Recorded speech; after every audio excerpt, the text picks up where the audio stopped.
décalage entre l'accumulation de biens pour les uns et l'extrême détresse pour les autres, puisque c'est la période pendant laquelle il y a eu 300 000 chômeurs de plus au total que depuis le début du quinquennat de M. Macron, qu'il y a des pauvres de plus, qu'il y a des affamés de plus, des réfrigérés, si j'ose dire, de plus, c'est-à-dire de gens qui ont froid et ne peuvent pas se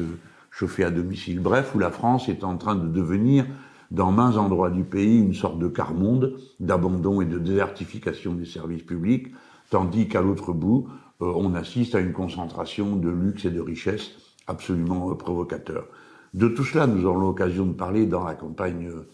présidentielle elle-même, et puis je reviendrai dans la revue de la semaine pour résumer quelques-uns de mes arguments sur le sujet. Pour l'immédiat, je voudrais vous parler de la paix et de la guerre en Europe. Il m'arrive des fois d'être un peu surpris pour les passions contradictoires de ceux qui s'intéressent à ce que je dis. À l'heure à laquelle je vous parle,